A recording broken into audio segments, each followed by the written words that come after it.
સ્વાગત છે તમારું એમજે ટીચિંગમાં. હું છું જય મહેતા. ટેટ ટાટ એક ઝાટકે આ સિરીઝનો આપણો આ 12મો લેક્ચર છે અને વ્યક્તિત્વનો આપણો છેલ્લો લેક્ચર છે. અત્યાર સુધી વ્યક્તિત્વને જેટલું પણ કન્ટેન્ટ છે અથવા તો જે થિયરી છે એ મેં તમને આગલા લેક્ચરમાં સમજાવી દીધેલી છે. આજે હું તમને તેના પરીક્ષાલક્ષી જે મહત્વના એમસીક્યુ છે તે સોલ્વ કરાવવાનો છું. તમને બધાને ખબર જ છે કે એમસીક્યુની અંદર ટેટ, પછી ટાટ અને સી ટેટ આના એમસીક્યુનો સમાવેશ કરેલો. ટેટ 1, 2 અને ટાટ એસ અને ટાટ એચએસ પાંચે પાંચ જે એક્ઝામ છે એના એમસીક્યુનો સમાવેશ કરેલો છે. એટલે તમને ખબર પડે કે એક્ઝામની અંદર કેવા પ્રકારના પ્રશ્નો પૂછાતા હોય છે, બરાબર. અને જે લોકો નવા છે એ લોકોને જણાવી દઉં કે મેં ઓલરેડી બધા લેક્ચર્સ બનાવેલા છે, બરાબર.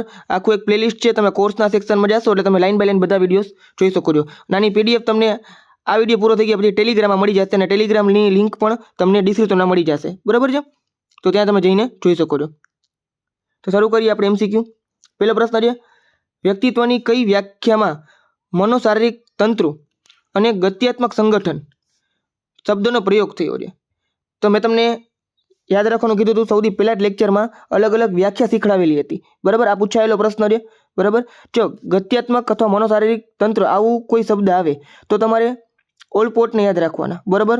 ગોર્ડન ઓલપોર્ટ 1937માં ઓલપોર્ટે આપેલી વ્યાખ્યામાં સૌથી પૂર્ણ માનવામાં આવે છે. ફ્રોઇડના મતે વ્યક્તિત્વનો કયો ભાગ નૈતિક કમાન્ડર તરીકે ઓળખાય છે? તો શું આવે? Super ego. જો નૈતિકતાની વાત કરીએ ને તો સુપર ઈગો, ઈડ, ઈગો અને સુપર ઈગો. આપણે ત્રણ વસ્તુ સમજી ગયા હતા, બરાબર, સિગમન્ડ ફ્રોઇડની અંદર. તો હવે ત્રણ વસ્તુમાં તમને એકવાર યાદ દેવડાવી દઉં કે જે ઈડ છે એ બેઝિક છે, બરાબર છે, અને એને તાત્કાલિક સંતુષ્ટિ જોતી હોય છે એટલે નાના બાળકોમાં ઈડ વધારે હોય. પછી આવે ઈગો, બરાબર, અને છેલ્લે આવે સુપર ઈગો જેમાં નૈતિકતાનો સમાવેશ કરવામાં આવે છે કે કઈ વસ્તુ આપણે સાચી શું ખોટી શું એ સમજવા માટે મોરલ શું છે આ બધી વસ્તુ સુપર ઈગોની અંદર આવતું હોય છે. અંતરાત્માનું પ્રતિનિધિત્વ કરે છે. ખાટી દ્રાક્ષ છે આ ઉક્તિ કઈ બચાવ પ્રયુક્તિનું ઉદાહરણ છે? તો આની પહેલા બચાવ પ્રયુક્તિ આવી જ ગયેલી હતી આપણે, બરાબર. દ્રાક્ષ ખાટી છે યુક્તિકરણની અંદર આવે. ઓપ્શન નંબર બી, જેમાં બે વસ્તુ સમજેલા હતા, ખાટી દ્રાક્ષ અને મીઠા લીંબુ. ખાટી દ્રાક્ષનો મતલબ શું? જે વસ્તુ તમને મળતી નથી તો તમે એને ખરાબ કહેવાનું ચાલુ કરો છો. અને મીઠા લીંબુનો મતલબ શું? તમને કોઈ વસ્તુ મળેલી છે પણ એ ખરાબ છે પણ એ તમારી પાસે છે એટલે તમે એને સારી દેખાડવા માંગો છો, બરાબર છે. એના જેવું. શેલ્ડનના વર્ગીકરણ મુજબ ખાવા પીવાના શોખીન અને મળતાવળા વ્યક્તિઓ કયા પ્રકારમાં આવે છે? તો જે વ્યક્તિત્વમાં અલગ અલગ પ્રકારો આપવામાં આવેલા છે એમાં શેલ્ડનના પ્રકાર છે, બરાબર. મેં તમને વાત કરેલી તેના વિશે. તો હવે શેલ્ડનના જે પ્રકાર છે એમાં અલગ અલગ મોર્ફ શબ્દનો ઉપયોગ કરેલો છે વધારે પડતો, બરાબર. તેમાં એક્ટોમોર્ફ, મેસોમોર્ફ, એન્ડોમોર્ફ કે એસ્થેનિક કયા પ્રકારનો વ્યક્તિ છે જે વધારે ખાવા પીવાનો શોખીન હોય અને મળતાવળો હોય. એના માટે તમને આ બધા શબ્દો વિશે ખબર હોવી જોઈએ. જે લોકો નથી ખબર ફરીથી એકવાર આગલો જે વિડીયો છે એકવાર ધ્યાનથી જોઈ લેજો, બરાબર છે. તેમાં શું આવશે? એન્ડોમોર્ફ. TAT, બરાબર, જેને આપણે થીમેટિક ટેસ્ટ કહેતા હોઈએ છીએ, બરાબર. આ ટાટ એટલે જે ટેટ ટાટ વાળી ટાટ નથી આ, બરાબર છે. આ પર્સનાલિટી ટેસ્ટ છે એક પ્રકારનું. આ કસોટીના રચયિતા કોણ છે? તો મોર્ગન એન્ડ મરે. એરિક્સન મુજબ કિશોરાવસ્થાની મુખ્ય કટોકટી કઈ છે? જો કિશોરાવસ્થાની વાત કરી છે. હવે જો એરિક્સનની અલગ અલગ કટોકટી તમને આપેલી છે, બરાબર. એરિક્સનના જે અલગ અલગ ભાગ આપેલા, 8 અલગ અલગ ભાગ આપેલા છે, એની અંદર તમને કટોકટી પણ આપેલી છે. તો એમાં કિશોરાવસ્થાની અંદર કઈ છે? ઓળખ વિરુદ્ધ ઓળખની ભ્રાંતિ. ઓળખ વિરુદ્ધ ઓળખની ભ્રાંતિ. વિરુદ્ધ આ વી છે એટલે શું છે? વિરુદ્ધ છે. ભારતીય દર્શન મુજબ રજોગુણ ધરાવતી વ્યક્તિ કેવી હોય છે? શાંત અને જ્ઞાની, આળસુ, ક્રિયાશીલ અને સત્તાપ્રિય અને વૈરાગી. તો જો આપણે 3 પ્રકારના ગુણ હોય, બરાબર. 3 પ્રકારના ગુણની વાત કરેલી હતી, બરાબર છે. હવે સૌથી પહેલા સદગુણ, પછી રજોગુણ અને છેલ્લે આવે તમોગુણ. તો સદગુણનો મતલબ શું? જે વ્યક્તિ સાધુ જેવા હોય અથવા જેને આપણે આપણા મનમાં જે સાધુની પર્સનાલિટી છે અથવા તો આપણે જે સાધુને જેને માની છીએ જે એકદમ શાંત હોય, બરાબર. પછી વૈરાગી હોય, એ સિવાય જ્ઞાની હોય, આ બધું સદગુણની અંદર આવે.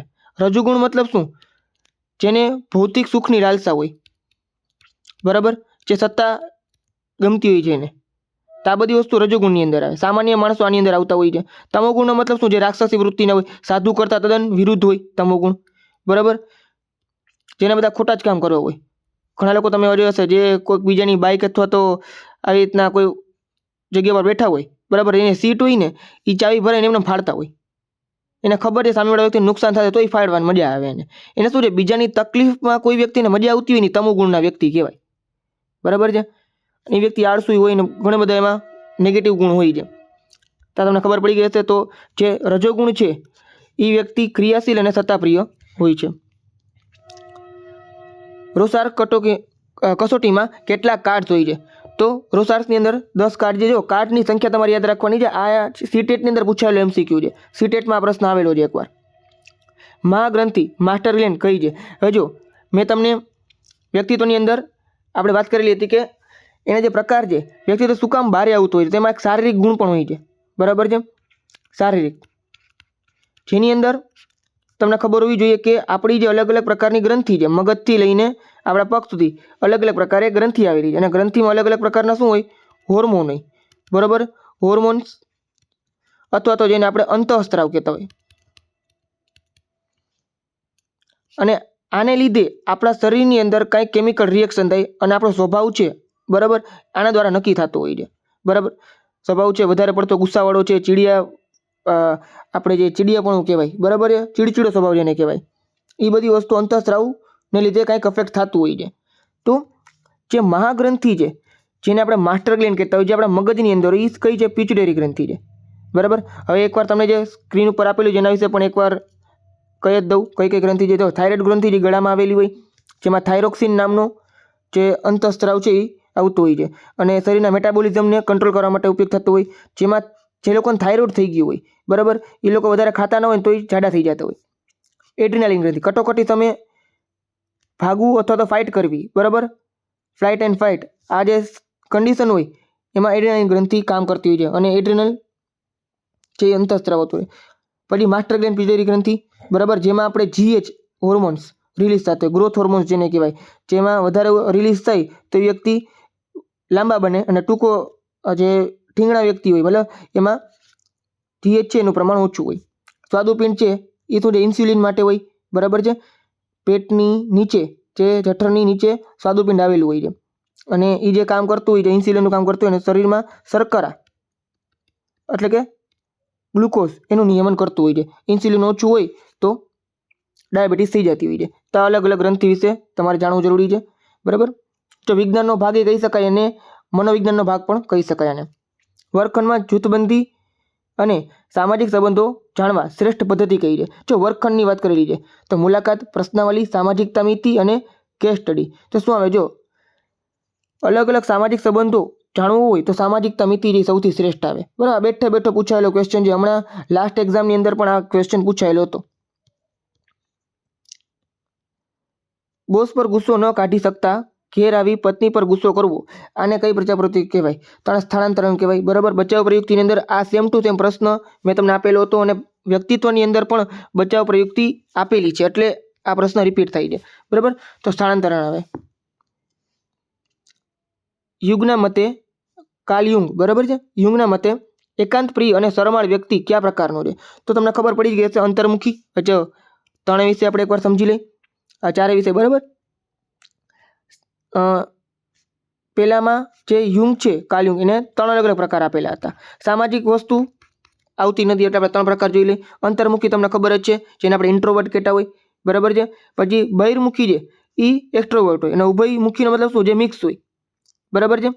અંતર્મુખી જે એકાંત પ્રિય હોય, જેને જાહેરમાં રહેવું વધારે પડતું ના ગમે, ગળદી ના ગમતી હોય, કેટલા બધા માણસો એને ના ગમે, એકાંતમાં રહેતા હોય, શરમાળ હોય, આ બધા વ્યક્તિ એમાં આવે. બહિર્મુખી એટલે શું?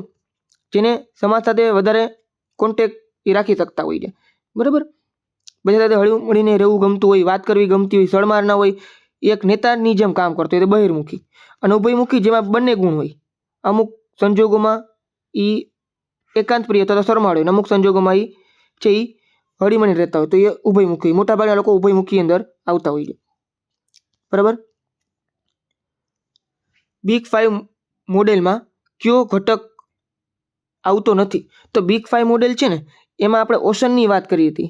ઓશનની અંદર 5 અલગ અલગ શબ્દ છે, હવે તમને યાદ હોવા જોઈએ. બરાબર, અને ઓશનની અંદર ઓશનના સ્પેલિંગમાં ડી નથી આવતો, ડોમિનન્સ આ નથી આવતો. બરાબર, એક્સ્ટ્રાવર્ઝન, ન્યુરોટિઝમ અને ઓપનનેસ, આ બધા શબ્દ આવે છે. અને એ સિવાય નહીં બી આવે. ચાલો તમે કમેન્ટ કરીને દેખાડજો મને. ના ખબર હોય તો ફરીથી કરો, પાછલો વિડીયો જોઈ લેજો. બરાબર છે. આ દરેક વસ્તુ યાદ રાખવી જરૂરી છે, કારણ કે આ પ્રશ્ન છે એ ક્યાંક ને ક્યાંક પૂછાયેલા પ્રશ્ન છે. જૂની એક્ઝામમાં જે ટેટ 2 છે અથવા ટાટની એક્ઝામમાં પૂછાયેલા પ્રશ્ન છે. બરાબર છે. કેટલે કેટલા મૂળભૂત ઘટકો પરથી 16 PF કસોટી બનાવી હતી? તો હવે જો નામ ઉપરથી ખબર પડી જાય, આવો પ્રશ્ન પૂછવો જ ના જોઈએ. જો કે બરાબર છે, 16 PF છે. તમને પ્રશ્ન ઊંધી તો પૂછી શકે, કેટલે કેટલા મૂળભૂત ઘટકો આપેલા હતા PF કસોટીમાં? તો કેટલા આવશે? 16 અલગ અલગ. બરાબર છે. પર્સનાલિટીના અલગ અલગ 16 ઘટકો છે ને એના ઉપર તમે માપી શકો અથવા જાણી શકો કે તમારી પર્સનાલિટી કઈ છે. બાળક માતા પિતા જેવું વર્તન અપનાવે તેને શું કહે છે? તો તાદાત્મ્ય. માતા પિતા જેવું વર્તન એટલે કોકના જેવું એને તાદાત્મ્ય કહેવાય. કઈ અવસ્થામાં જાતીય વૃત્તિ સુપુષ્ટ હોય છે? મુખ અવસ્થામાં, લિંગ અવસ્થામાં, સુપુષ્ટ અવસ્થામાં અને પુખ્ત અવસ્થામાં. જો સુપુષ્ટ અવસ્થા છે એની અંદર તમને ખબર પડી ગઈ છે કે જાતીય વૃત્તિ જે વધારે હોય. મુખ અવસ્થા એટલે કે જે નાનું બાળક 0 થી 2 વર્ષ સુધીનું હોય. બરાબર. પછી 3 થી 8 વર્ષનું બાળક લિંગ અવસ્થા હોય, પછી સુપુષ્ટ અવસ્થા આવી જાય અને પછી પુખ્ત અવસ્થા આવી જાય. વ્યક્તિત્વ એ વર્તનનો સરવાળો છે. આ કોનું વિધાન છે? તો વોટસનનું. આ તમારા માટે નવો પ્રશ્ન છે. બરાબર. વ્યક્તિત્વ એ વર્તનનો સરવાળો છે. આ વોટસનનો પ્રશ્ન છે. આ પ્રશ્ન ટાટ એસની એક્ઝામમાં પૂછાયેલો પ્રશ્ન છે. ક્રેસ્મરના એસ્થેનિક પ્રકારના લોકો કેવા હોય છે? એસ્થેનિક પ્રકારના લોકો કેવા હોય છે? ક્રેસ્મર અલગ અલગ પ્રકાર આપેલા હતા. બરાબર છે. એસ્થેનિક પ્રકારના લોકો પાતળા અને ઊંચા હોય છે. હવે આના પણ અલગ અલગ પ્રકાર છે. હવે તમને યાદ હોવું જોઈએ કે ક્યાં ક્યાં અલગ અલગ પ્રકારના લોકો છે. હું તમને ફરીથી કહું છું, જે લોકોને આ વસ્તુ અલગ લાગતી હોય, એવું લાગતું હોય કે આ તો કંઈક આઉટ ઓફ ધ બોક્સ આવી ગયું અથવા આઉટ ઓફ ધ માઇન્ડ આવી ગયું. બરાબર છે. આપણે ખબર જ નથી એવું કંઈક વસ્તુ છે. તો ઇઝી વસ્તુ છે. બધો કોન્સેપ્ટ ઇઝી છે, એટલો અઘરો નથી. તમને ડિસ્ક્રિપ્શન લિંક આપેલી છે. દરેક વસ્તુ તમે એમાં લાઈન બાય લાઈન બધા વિડીયો જોઈ શકો છો. આપણે વ્યક્તિત્વના 3 જ લેક્ચર આપેલા છે. બરાબર. 3 લેક્ચર લગભગ 20 થી 25 મિનિટના જ છે. અને એટલામાં તમને આખો કોન્સેપ્ટ 1.5 કલાકમાં સમજી જશે. તો એકવાર તમે ધ્યાનથી જોઈ લેજો. બરાબર. એસ્થેનિક છે એ પાતળા અને ઊંચા હોય છે. વ્યક્તિત્વના માપનની સૌથી વિશ્વસનીય પદ્ધતિ કઈ છે? તો પ્રમાણિત પ્રસ્તાવલી. બરાબર. પ્રમાણિત પ્રસ્તાવલી. માસ્લોની જરૂરિયાતોની શ્રેણીમાં સર્વોચ્ચ કક્ષાએ કઈ છે? સલામતી, આત્મસન્માન, પ્રેમ કે આત્મસિદ્ધિ? હજુ ઘણા લોકો એમાં કન્ફ્યુઝ થઈ જતા હોય આત્મસિદ્ધિ અને આત્મસન્માનની અંદર. બરાબર છે. સૌથી પહેલાં તમને ખબર જ છે, આપણે માસ્લોનો જે ક્રમ છે, બરાબર, 5 અલગ અલગ પિરામિડ આપેલું છે અને એમાં 5 અલગ અલગ ભાગ આપેલા છે. જે પહેલા નંબરનું છે એની અંદર શારીરિક આવે. બરાબર. જેમાં રોટી, કપડાં અને મકાન આપણી જરૂરિયાત હોય છે. બીજી હોય સલામતીની જરૂરિયાત, જેને મેં તમને વાત કરી ગવર્મેન્ટ જોબ. બરાબર છે. અથવા તો આ ખાલી એક્ઝામ્પલ છે. બાકી શું છે કે સલામતી હોય છે. આપણે જે કામ કરીએ છીએ એ કામ આપણું વ્યવસ્થિત હોવું જોઈએ, આપણે ગમતું હોવું જોઈએ અને સલામતી હોવી જોઈએ. ત્રીજું હોય આપણે પ્રેમ. જોબ મળ્યા પછી શું મળે? પ્રેમ મળે. લગ્ન થાય એટલે એ પ્રેમ ત્રીજા નંબરના આવે. પછી આવે ચોથા નંબરમાં આ બી ઓપ્શન આવે, આત્મસન્માન આવે. બરાબર. તમે જે કામ કરો છો એ કામમાં તમે આગળ વધો. બરાબર છે. શિક્ષકમાંથી તમે બીજા મોટા શિક્ષક બનો અથવા તો પછી TPO બનો કે DO બનો, જિલ્લા લેવલે કંઈક સારામાં સારું કામ કરો, CRC બનો. આ બધી વસ્તુ શું આવે? આત્મસન્માનમાં. આત્મસિદ્ધિ મતલબ શું? તમે શ્રેષ્ઠ બની જાઓ તમારા ફિલ્ડની અંદર, સૌથી શ્રેષ્ઠ. તમારા સુધી પહોંચવું બહુ અઘરું પડે. બરાબર છે. અને દુનિયાના બહુ ઓછા લોકો, આંગળીના વેઢે ગણી શકાય એવા લોકો એ D સુધી પહોંચતા હોય છે. એટલે D સુધી નહીં, આમ તો 5મા લેવલ સુધી. બરાબર છે. બાકી 4માં જ બધા લોકો હોય. એટલે આપણે ટ્રાય કરવાની અહીંયા સુધી પહોંચવાની. હું પણ ટ્રાય કરું, તમે પણ ટ્રાય કરો. ચાલો, તો આ તમારા MCQ છે. એક જ મિનિટ. હા, 20 MCQ હતા. 20 જો બાજુમાં લખેલ નથી કયા પ્રશ્ન પૂછાયેલો છે અને કયા પ્રશ્ન નથી પૂછાયેલા. બરાબર છે. 1-2 પ્રશ્ન છે એ એક રિપીટ થયેલા પ્રશ્ન છે અને અમુક પ્રશ્ન બાજુમાં નથી લખેલું કયા વર્ષમાં પૂછાયેલા છે. પણ બાકી મોટાભાગના પ્રશ્ન છે એ પૂછાયેલા પ્રશ્નો તમને ખબર પડે કયા પ્રકારના MCQ હોવા જોઈએ. બાકી જો જેટલી વસ્તુ છે આખી PDF જે મેં તમને કરાવેલી છે, બરાબર, જેમાં દરેક વસ્તુ તમને લખેલી છે વ્યવસ્થિત, અમુક ચાર્ટ આપીને તમને આપેલું છે. તમે જોઈ શકો છો બધી બચાવ પ્રયુક્તિ એકવાર રિપીટ થઈ જશે. અને પછી એરિક્સન છે એના અલગ અલગ 8 જે સિદ્ધાંત છે, સામાજિક વિકાસ સિદ્ધાંત, બરાબર, એમાં 8 અલગ અલગ તબક્કા આપેલા છે. એ મેં તમને આપી દીધા. પછી ઈડિગો અને સુપર ઈગો એના વિશે વાત કરેલી હતી. પછી ચેતન, અચેતન અને અચેતન મનની વાત કરેલી હતી. પછી ઓશનની વાત કરી, બરાબર, જેમાં D નહોતું આવતો, OCEAN. પછી 16 PF, બરાબર, અલગ અલગ પ્રકારના ગુણો. પછી અંતર્મુખી, બહિર્મુખી, ઉભય મુખી. પછી એસ્થેનિક વિશે કીધું હતું આપણે, જે લોકો પાતળા હોય અને ઊંચા હોય, બરાબર. એથ્લેટિક, એસ્થેનિક, ડિસ્પ્લાસ્ટિક અને પિગ્નિક. પછી મોર્ફની વાત કરી લઈએ તો અલગ અલગ મોર્ફ આવે, બરાબર. શેલ્ડનના મોર્ફ પ્રકાર, જેને આપણે સોમેટો ટાઈપ કહેતા હોય છે. આ પ્રશ્ન તમને પૂછી શકે છે કે શેલ્ડને જે નામ આપેલા છે એના વર્ગીકરણને શું ઓળખાય છે? તો સોમેટો ટાઈપ, બરાબર. જેમાં એન્ડોમોર્ફ, મેસોમોર્ફ અને એક્ટોમોર્ફ. આ બધું તમારે એકવાર રિપીટ કરી નાખવાનું. તમે 2 વાર મારો લેક્ચર જોશો ને ઓટોમેટિક તમને યાદ રહી જશે બધી વસ્તુ. પછી રિપીટ કરી નાખવાનું. જેમ વધારે તમે લેક્ચર જોશો પછી સ્પીડમાં જોવાનું ચાલુ કરી દેવાનું તમારે, બરાબર. પછી જો અલગ અલગ જે વ્યાખ્યાઓ છે એના પણ વિશે મેં તમને પહેલા લેક્ચરમાં વાત કરેલી હતી. અને આ પીડીએફ છે તમે ડાઉનલોડ કરવી હોય તો ટેલિગ્રામ મળી જાય, ટેલિગ્રામ ગ્રુપ જોઈન કરી નાખજો. તો નેક્સ્ટ વિડીયોમાં હું તમને નેક્સ્ટ લેક્ચર અલગ એક ટોપિક કરાવવાનો રહ્યું, બરાબર છે. તો મળીએ આપણે નેક્સ્ટ વિડીયોમાં.